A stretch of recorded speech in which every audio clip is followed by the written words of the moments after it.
अधिक महत्त्व दिलं आहे. त्यामुळे अन्य धान्याची टंचाई असताना मत्स्य आहाराला आता पुढच्या काही काळामध्ये खरोखर सोन्याचे दिवस येणार आहेत. त्या दृष्टीने ज्यांनी नाशिकमध्ये महिलांचं एक मोहोळ जमा केलं, चांगल्या कार्यासाठी एकत्र येणाऱ्या महिलांचं त्यांच्या ग्रामीण बँकेच्या माध्यमातून त्यांच्या स्वावलंबनासाठी एक पाठ त्यांनी भरून दिला, त्या शशीताई अय्यर मॅडम. एक शासकीय भूमिका जी असते ती तेवढी त्यामध्ये शिल्लक राहिलेली आहे. आपण याला 3 प्रकारे घेऊ शकतो. एक म्हणजे आज जेव्हा आपण कोऑपरेटिव्ह सोसायटीच्या माध्यमातून NCDCच्या माध्यमातून मत्स्य व्यवसायाशी संबंधित रोजगाराच्या संधी कशा काय असतील त्या बाबतीत. दुसरं आजचं औचित्य थोडंसं महिला दिनासारखं झालेलं आहे की त्यामध्ये परत महिलांचा सहभाग कसा असू शकतो. आणि तिसरा भाग असा आहे की यासाठी शासनाची योजना कोणत्या, शासनाकडून कोणत्या योजना तुम्हाला घेता येईल, शासनासाठी तुम्हाला कोणत्या प्रकारच्या योजना सादर तर पहिला भाग तर असा आहे की कोऑपरेटिव्ह सोसायटी आपण बघितलं असेल की दूध क्षेत्र असो, साखर क्षेत्र असो, टेक्सटाईल क्षेत्र असो, या सगळ्या ठिकाणी आपण एक प्रकारे जेव्हा एक व्यक्तिगत रूपामध्ये आपण थोडंसं कमकुवत असतो किंवा संघटनात्मक रूपामध्ये आपण आर्थिक रूपामध्ये सुद्धा सशक्त होऊ शकतो, याचा एक मार्ग जो आहे कोऑपरेटिव्ह सोसायटीच्या माध्यमातून दाखवण्याचा प्रयत्न केला गेला. आणि महाराष्ट्रात त्या माध्यमातून मग फिशिंगमध्ये सुद्धा बोटिंगसाठी देण्यात आलेलं कर्ज आणि त्याच्यातून वाढलेलं उत्पादन, टेक्सटाईल म्हणजे सूतगिरण्या उभारण्यामधलं सुद्धा, साखर कारखान्यांची एक अलग स्टोरी आहे. तर एक प्रकारे म्हणजे एकमेका सहाय्य करू अवघे धरू तू पंथ या माध्यमातून आपण एक सहकार चळवळ महाराष्ट्रामध्ये पण 1904चा कायदा अगदी पुरोगामी महाराष्ट्रामध्ये एकदम आधुनिक या काळपर्यंत येतानाची जी वाटचाल आहे त्याची मुहूर्तमेढ सुद्धा महाराष्ट्रामध्ये रोवल्या गेली होती. आणि या सहकारच्या माध्यमातून विविध प्रकारच्या उपाययोजना महाराष्ट्रामध्ये झाल्यात. दुसरा भाग असा आहे की FFPOची योजना जी आता नवीन आली आहे, तर आपण FPO ऐकलं असेल, फार्मर प्रमोशन ऑर्गनायझेशन. आता त्याच्यात फिश फार्मर प्रमोशन ऑर्गनायझेशन म्हणजे फिशरीजशी निगडीत असलेली गोष्ट. मी बऱ्याच वेळा या गोष्टीवर चर्चा करून काही प्रपोजल सुद्धा पाठवले की याची वेगळी गरज का पडली. याची भूमिका मांडताना आपल्याला हे मान्य करावं लागतं की आपण फिशरमन किंवा मासेमारी करणाऱ्या व्यक्तीला शेतकरी मान्य करत नाही. आणि नंतर FPO नंतर FFPOची गरजच पडली नसते. जर एक शेतकरी थ्रेशर, ट्रॅक्टर, त्याच्या विहिरीवर चालणारा पंप, त्याच्या सिंचनासाठी देण्यात येणारे सौर पंप, हे सगळे बेनिफिट घेऊ शकत असेल तर आपल्या शेतीमध्ये शेततळ्यासाठी सुद्धा नरेगामध्ये कृषी विभागाकडून योजना घेऊ शकत असेल तर तोच शेतकरी त्याच शेतामध्ये शेततळ्याऐवजी मत्स्यतळे जर घेऊ शकत असेल तर मग शेतकरी आणि फिशरमन हा वेगळा का असला पाहिजे. जर शेततळ्याच्या सोबत विहिरीवरचा जर पंप त्या शेतकऱ्याला मिळत असेल तर मत्स्यतळ्यामध्ये सुद्धा एरेशन ज्याला म्हणतो, म्हणजे ऑक्सिजनची डिमांड कमी होऊ नये, मासे मरतात जास्त जर त्याच्यामध्ये ऑक्सिजन नसेल आणि माशांचं उत्पादन जास्त असेल, ते एरेशनचे युनिट थ्रेशर किंवा ट्रॅक्टरपेक्षा वेगळं का धरण्यात यावं. त्याला सोलर पंप मिळतात तर मग हे एरेशन युनिट चालवण्यासाठी सोलर पंप हे मत्स्यतळ्यासाठी सुद्धा का लागू होऊ नये. किंवा कोळंबीचे जे काही पिकं आहेत शेतामध्ये सुद्धा ह्या गोष्टीसाठी तलावाच्या जे काही खाजण जमिनीवर तयार करतात त्याच्यासाठी सुद्धा एरेशन लागतं. तिथे तर समुद्राच्या काठावर इलेक्ट्रिसिटी पोल पण टाकू देत नाही, मग ते ज्यांचे ते डिझेलवर इकडे तिकडे चालतं. तर शेतकरीच्या व्याख्येमध्ये मासेमारी वर्गाचा समावेश व्हावा असं मला वाटतं. आणि वाऱ्या वारा आल्यानंतर ज्या पद्धतीने आपण नुकसान भरपाई देतो तेव्हा सुद्धा शेततळ्याप्रमाणे मत्स्यतळ्याचा उल्लेख किंवा बाकी गोष्टीवर सातबाऱ्यावर शेततळ्यासोबतच मत्स्यतळ्याचा उल्लेख व्हावा सिंचनाच्या साधनासोबत, असे सुद्धा माझे प्रपोजल गेले. या गोष्टी धोरणात्मक आहेत आणि त्या गोष्टीची जर दखल घेतली गेली तर खूप मोठं परिवर्तन होईल. कारण याच्यानंतर मग तुम्ही घेत असलेल्या बोटी, तुम्ही करत असलेले शीतगृह, या सगळ्या गोष्टींसाठी 14% 15% व्याज तुम्हाला बँकेला द्यावं लागतं. पण त्याऐवजी जर एक कृषी क्षेत्राशी आलं, एक सॉफ्ट लोन आलं तर तुमच्याकडे सवलतीच्या दरावरचे कर्ज मिळू शकते. तर हे FFPO आणि FPOच्या मधली पार्श्वभूमी सांगताना शेतकरी आणि मासेमारी करणाऱ्या वर्गामध्ये जो फरक करण्यात आलेला आहे जेव्हा फलोत्पादन किंवा हॉर्टिकल्चर आपण म्हणतो तेव्हा त्याच्यामध्ये अक्षरशः अंगुराची शेती असो की डाळिंबाची असो त्यासाठी सुद्धा शासनाचे अनुदान आहे. 8 ते 16 लाखापर्यंतचे शेडनेट असो की 45 लाख रुपयापर्यंतचे पॉलिहर्स असो त्याच्यासाठी शासनाची सबसिडी आणि त्या पद्धतीने आहे. पण जेव्हा यांत्रिकीकरण किंवा मेकॅनायझेशन ऑफ फार्म पद्धतीने आपण शेतकऱ्यांना लाभ देतो तसाच प्रकारचा लाभ जेव्हा फिशरीच्या बाबतीमध्ये येतो तेव्हा काही योजना बायोफ्लॉक रास वगैरे ज्या काही आहेत त्या वगळल्या बाकी गोष्टींवर मेकॅनायझेशनसाठी कोणतीही स्कीम नाही. शिवाय बायोफ्लॉक रास किंवा अन्य गोष्टींच्या बाबतीमध्ये अशी गोष्ट आहे की महाराष्ट्र राज्याची अशी स्वतंत्र एक योजना आहे जी काही आहे ती केंद्र शासन एक योजना राबवणार त्याचा आता 20,500 कोटी 5 वर्षामध्ये समोरच्याचा लाभार्थीचा भाग धरून आहे. त्याला जर तुम्ही भागीला 5 केले तर 4,000 कोटी त्याच्यामध्ये 50% त्याचे म्हटले तर मग 2,000 कोटी आणि हे 2,000 कोटी मध्ये मग 50% जे आहेत 1,000 आणि 1,000 कोटी आणि त्यात जर तुम्ही आपल्या देशातली कोण राज्याची संख्या बघितली तर 250-300 कोटी प्रति राज्य म्हणजे हार्डली 60-70 कोटीच्या वर काही केंद्राचा वाटा नाही आहे आणि 50-60 कोटी राज्याचा म्हणजे 100 कोटीची योजना आहे. कित्येक जिल्ह्याचे प्लॅन याच्यापेक्षा मोठे आहेत. त्यामुळे पूर्ण देशातल्या राज्याची टोटल मारून गोणीला 5 करोड मोठा आपल्यावर येईल. परंतु प्रत्यक्षामध्ये जेव्हा अनुदानाची डिलिव्हरीचे प्रश्न येतील तेव्हा हे अनुदान खूप पंचायत समाजात स्वतःचं प्रामाणिक मत आहे.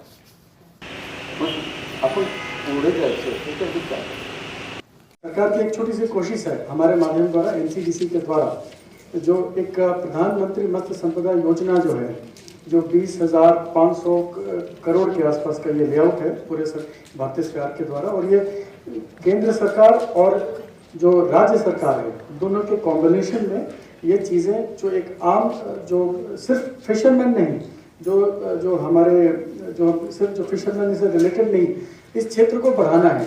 ये अनटैप्ड पोटेंशियल इस चीज़ों को लेके हमारे देश में और जितना भी तकरीबन आज के देश में जो हमारा उत्पादन हो रहा है पूरे देश में एक स्टडी के अनुसार इसको हम डबल और ट्रिपल कर सकते हैं जिससे हमारी और आपकी और देश की अर्थव्यवस्था जो है हमारी जिसको इकोनॉमिक कंडीशंस बोलते हैं जो डबलिंग ऑफ फार्मर इनकम की बात हम कर रहे हैं जो हम इस पूरे देश में ये एक माध्यम होगा. इस जो प्रधानमंत्री मत्स्य संपदा योजना का एक प्लेटफॉर्म है जो जिसे आप हम चाहते हैं कि आपके माध्यम से कुछ और लोगों को जानकारी मिले कि सिर्फ मत्स्य विभाग सिर्फ इसके लिए नहीं सिर्फ आप भी एज ए इंडिविजुअल अगर आप जुड़ते हैं एज ए सोसाइटी जुड़ते हैं एज ए कॉर्पोरेट जुड़ते हैं एज ए LLP जुड़ते हैं तो भारत सरकार और राज्य सरकार के द्वारा आप जो हमारी स्कीम्स चल रही हैं जो उसका बेनिफिट लेते हुए आप अपने और समाज के उत्थान के लिए काम कर सकते हैं. जो not against gender biases end all but जो एक आम अमूमन जो बात करेंगे हम तो 40% सब्सिडी की गवर्नमेंट बात कर रही है लेकिन अगर आप महिलाएं हैं और SC/ST से कुछ जुड़े लोग हैं अगर इसके साथ इकट्ठे आते हैं तो इसका जनरल 60% सब्सिडी है. ये भारत सरकार आपको राज्य सरकार के मार्फत में मिलकर आपको मिलेगा. दिक्कत होती है कि इनिशियल पुश मतलब 100 रुपये में अगर 60 रुपये सरकार दे रही है तो 40 रुपये में 10 रुपये आप अपना डालिए 30 रुपये का जो ब्रिज का डिफरेंस होगा वो हम NCDC आपको हेल्प कर सकती है लोन के माध्यम से. और सिंस आप महिलाएं हैं ये PMSY का एक बहुत छोटा सा एक पोर्शन है FFPO जो फिश फार्मर प्रोड्यूस ऑर्गेनाइजेशन जो कि पूरे देश में होने वाला है. जैसे कुछ लोग इसे जोड़ पाएंगे खासकर जो मेरी जानकारी में आया है कि कुछ समाज जो कोलीवाड़े समाज के जो लोग हैं और जो फिशिंग में डील करते हैं बहुत सारी महिलाएं हैं जो अकेले अपना सामान को जो भी कैच होता है उसको बेचते हैं आप. तो इसी को थोड़ा सा आसान करने के लिए FFPO का एक संगठन जो कि खड़ा करेंगे. इस संगठन में तकरीबन 100 लोग और से शुरुआत होगी जिससे और 300 लोग तक आप आराम से जा सकते हैं इसमें कोई दिक्कत नहीं है. इस संस्था को बनने में और बनाने में जो असिस्टेंट रजिस्ट्रार्स हैं यहाँ के महाराष्ट्र गवर्नमेंट के वो आपको उस संस्था को रजिस्टर करेंगे. कि जब आप इकट्ठे एक जगह आएंगे तो उसके बाद से भारत सरकार के और राज्य सरकार के द्वारा आपको तकरीबन 30 लाख तक का ग्रांट मिलेगा आपको 2 चीज़ों में लेके. पहला तो आपकी एक ऑफिस होगा जहाँ पे आपको 300 लोग एक जगह बैठने की ज़रूरत नहीं है. आपके बार्गेनिंग पावर को बढ़ाने के लिए आपके पास में एक आपको जो जैसे आप कॉर्पोरेट में देखते हैं जैसे बाकी देखते हैं कि आपके पास में एक ऑफिस होना चाहिए. उस ऑफिस के लिए आपको सरकार पैसे देगी. को दिया जाएगा एक अकाउंटेंट दिया जाएगा जिसका सरकार आपको पैसे देगी 3 साल तक. उसका सैलरी सरकार वहन करेगी। उसके साथ में आपके लिए जो एक कॉर्पस चाहिए, 2,000 रुपये इक्विटी ग्रांट आपके उस संस्था को सरकार देगी। ये FFPO का है जो, और इसके अलावा जब आप अच्छा काम करने लगेंगे, आप में कुछ टर्नओवर बढ़ने लग जाएगा, सो उसके बाद में सरकार आपको 2 कोटि तक का लोन अनसिक्योर्ड देगी। अनसिक्योर्ड का मतलब ये होता है आप कभी भी कर्जा लेने कहीं जाते हैं तो आपको ये ब्याज पे आपको ये कर्ज मिलेगा, लेकिन अनसिक्योर्ड, ये बहुत बड़ी बात है। आपको वैसे कहीं नहीं मिलेगा, आप किसी बैंक में चले जाओ और तो उस केस में ये अनसिक्योर्ड। तो ये टोटल जो आउटले है तकरीबन 2.25 CR का बनता है अगर कोई अच्छे से ये संस्था काम कर रही है। इसके अलावा इस संस्था को हेल्प करने के लिए जो एक CBBO का एक जो गठन हुआ है, इस केस में भी है। अगर ये कोशिश ये कर रहे हैं कि जितने फिशरीज कॉलेज हैं, जितने भी ICR के जो संस्थाएं, गवर्नमेंट इंस्टीट्यूशन है, इसको आपके साथ एक हाथ पकड़ के चलाने के लिए 3 साल तक आप ये काम करेंगे। और ये संस्था जो आपको हाथ पकड़ के काम करेगी उसको सरकार अलग से कुछ पैसे देगी।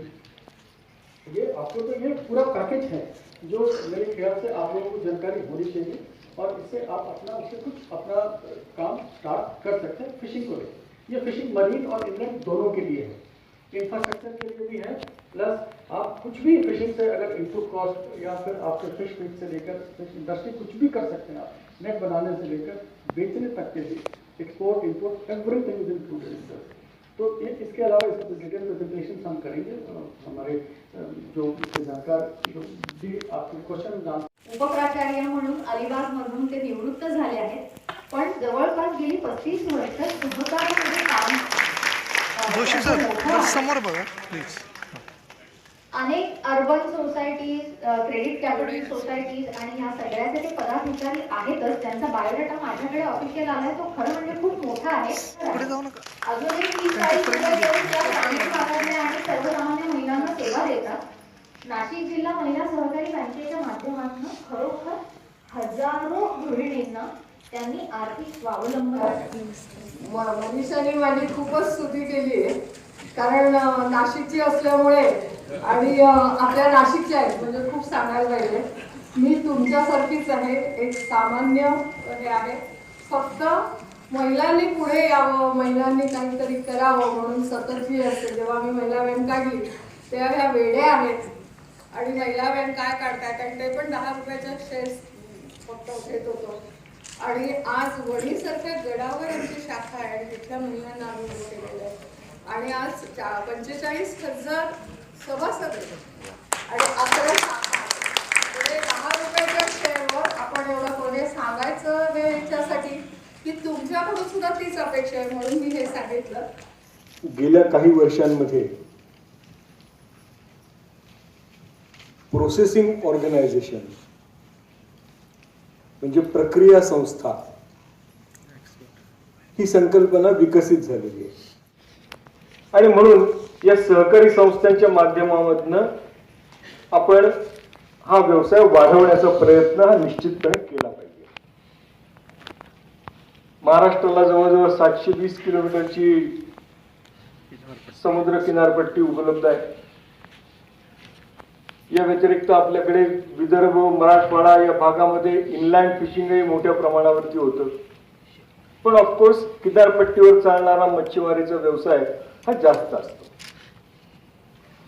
मी आता म्हटल्याप्रमाणे आपण नीलक्रांतीच्या मागे लागून एका ध्येयानं पछाडल्यासारखा त्या क्षेत्रामध्ये काम करून कदाचित मोठ्या प्रमाणावर मत्स्य उत्पादन होईल सुद्धा, परंतु या सर्व गोष्टी या नाशिवंत असतात। त्याचं प्रत्येकाचं आयुष्य थोडं आहे आणि त्या थोडक्या वेळामध्ये त्याची विक्री किंवा अन्य व्यवहार सगळे झाले पाहिजे। म्हणून मग आपल्या देशामध्ये प्रोसेसिंग ऑर्गनायझेशन्स, प्रक्रिया करणाऱ्या संस्था अशी संकल्पना पुढे आली। कारण कुठल्याही उत्पादनावरती, रॉ मटेरियलवरती जर आपण प्रोसेसिंग किंवा प्रक्रिया केली, काही जण त्याला व्हॅल्यू ऍडिशन असं म्हणतात, म्हणजे मूल्यवर्धित सेवा जर दिली तर आपल्याला या सगळ्या मटेरियल पासून, विक्रीपासून मिळणारी किंमत आणि पैसे हे अधिक असतात।